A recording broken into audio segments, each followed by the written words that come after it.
और ब्रेक के बाद आप सभी दर्शकों का अन्नदाता में एक बार फिर से स्वागत है। प्रदेश के कुछ किसान भाई लंबी अवधि की फसलें लगाते हैं, जिनसे गेहूं की बुआई में देरी हो जाती है। साथ ही इसकी खेती के लिए खेत की तैयारी आदि पर भी अधिक खर्च होता है। अगर किसान शून्य जुताई यंत्र से गेहूं और अन्य फसलों की बुआई करें तो इससे होने वाले नुकसान से बच सकते हैं। आइए जानते हैं जीरो टीलेज मशीन के बारे में कृषि वैज्ञानिक डॉक्टर पंकज कुमार से। इस मशीन के प्रयोग के बाद रखरखाव नहीं करने के चलते ये मशीन ज़्यादातर खराब हो जाती है और वो खराबी 1 से 2 साल के अंदर हो जाती है। आज का दौर मशीनों का दौर है और कृषि में भी मशीनों का उपयोग किया जाने लगा है। आजकल नई तकनीकी जीरो टीलेज मशीन का प्रयोग अधिक बढ़ गया है। ये एक ऐसा कृषि यंत्र है जो बिना जुताई किए ही कम समय में बुआई करता है। जीरो इसको कहा जाता है seed cum fertiliser drill, zero tillage seed cum fertiliser drill. इसका तात्पर्य यही है, जीरो टिलेज इसको इसलिए बोलते हैं क्योंकि इसका जो ये फाल है इसको कहते हैं उल्टा टी टाइप का, जो कि हम धान कटाई के बाद बहुत ज़्यादा मॉइस्चर में, जैसे 25 से 35% मॉइस्चर में बिना जुताई किए हुए सीधे इससे गेहूं की बुआई आप कर सकते हैं। इसका फ़ायदा यही है कि इसमें लगभग 1 हेक्टेयर में 3500 से 4000 रुपया का बचत और लगभग 20 से 30% पानी का भी बचत। तो इस टाइप से हम गेहूं बुआई करके हम कृषि में लगने वाले लागत को यंत्र के माध्यम से कम करेंगे और समय पर कृषि का कार्य करके ज़्यादा उत्पादन लेंगे। किसान भाई, ये इस मशीन में इसको हम कहते हैं ड्राइव व्हील।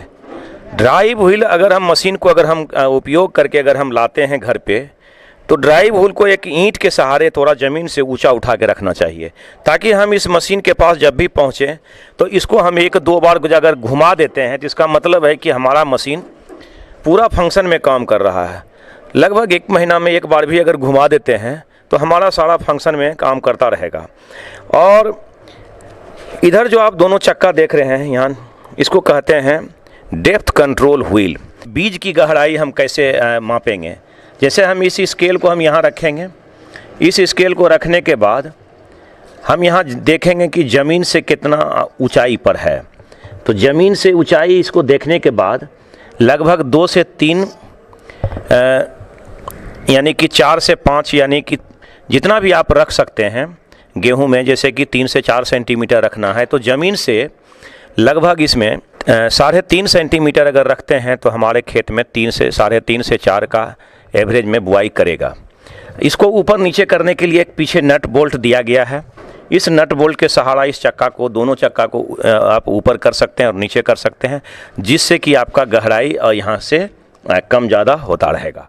कृषि से जुड़ी हुई कोई भी मशीन हो, वे अधिकतर मेटल से ही बनी होती है और हम सभी जानते हैं कि नमी होने पर इसमें जंग तेजी से लगता है। ऐसे में इसका रखरखाव ठीक से नहीं किया जाएगा तो ये मशीनें ज्यादा दिनों तक आपका साथ नहीं दे पाएंगी। इसीलिए इनका उपयोग करने से पहले और उपयोग के बाद ठीक से मेंटेनेंस करना जरूरी है। अब चला करके आते हैं तो ये मशीन अगर इसका मेंटेनेंस नहीं आप करते हैं तो ये मशीन समझिए कि 1 साल में ही खराब हो जाएगा। जैसे कि आप जब भी चला के लाते हैं तो खाद और बीज हम इसमें प्रयोग करते हैं, और इसमें अगर खाद अगर छोड़ देते हैं तो इसमें खाद से इसका जो स्लाइड ओरिफिस है वो जाम होने का संभावना ज़्यादा बना हुआ रहता है। इसलिए हम अगर इसको यूज अगर करने के बाद सबसे पहले अगर हम प्रतिदिन यूज करते हैं तो इसको ढक के रखना चाहिए, बाहर में नहीं रखना चाहिए। अगर बाहर में रखते हैं तो एक तिरपाल के सहारा इसको आप जो है ढक के रखें, ताकि इसमें मॉइस्चर से हमारा खाद जो इसमें रखा हुआ है वो पिघले नहीं। अगर पिघलता है तो हमारा जो है मैटरिंग मैकेनिज्म चौक हो जाता है, चौक होने का संभावना रहता है। खेत में प्रयोग कर लिए हैं, का प्रयोग करने के बाद सबसे पहले इसको पानी से अच्छी तरह से साफ कर लें। उसके बाद थोड़ा सूखने दें धूप में।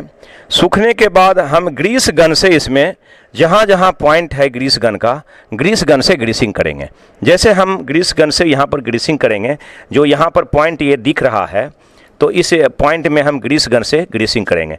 जैसे आप देख सकते हैं कि ये ग्रीस गन है, ग्रीस गन में ग्रीस दे करके हम इसको ग्रीस गन से इसमें ग्रीसिंग करेंगे। जैसे यहाँ पॉइंट है, एक वहाँ पॉइंट है ग्रीस का, तो यहाँ पर भी अब ग्रीस गन से ग्रीसिंग करने में हमको बहुत ही कम वक्त लगता है और ग्रीस जो है बहुत आसानी से हमारे बेरिंग के पास पहुंच जाता है। तो इस टाइप से हम ग्रीसिंग सभी जगह ग्रीस पॉइंट में जितने भी बेरिंग है सबको हम ग्रीस गन से ग्रीसिंग करेंगे।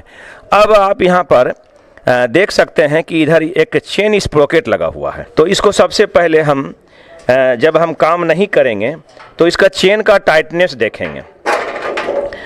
तो चेन का टाइटनेस, यहाँ पर एक आइडलर पिनियन है, यहाँ पर एक इसको कहते हैं आइडलर पिनियन, जो कि चेन को हमारा टाइट रखता है। तो ये हम देखेंगे कि चेन हमारा टाइट है कि नहीं। उसके बाद इस पर हम वाइल्केन से हम इसमें वाइल देंगे ताकि हमारा जो है चेन स्प्रोकेट पर स्मूथ ढंग से काम करे। इस टाइप से हम देखा जा सकता है कि वाइल्केन से इसमें चेन इस टाइप से दिया जाएगा। चेन कवर को लगाने के बाद आप इसको सूखे जगह में रखें। और कुछ इधर है जैसे मैटरिंग मैकेनिज्म है, इधर हम इसको इधर से इधर हम ज़्यादा करेंगे।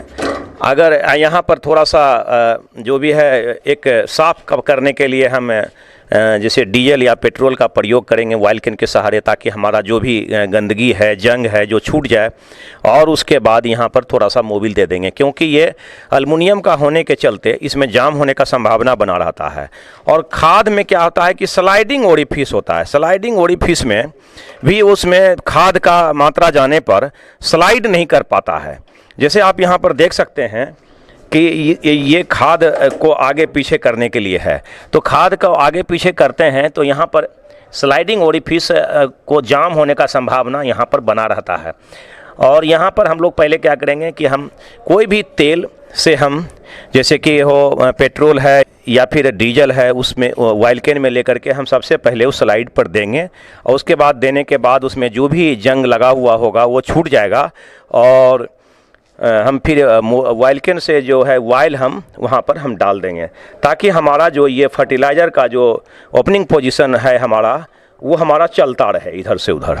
तो इस ढंग से अगर आप करके रखते हैं और हमारे ये जो ड्राइव व्हील है इसको आप उठा करके रखते हैं और सभी जगह ग्रीसिंग करते हैं, तो आपका मशीन अगले साल के लिए चलने के लिए तैयार है।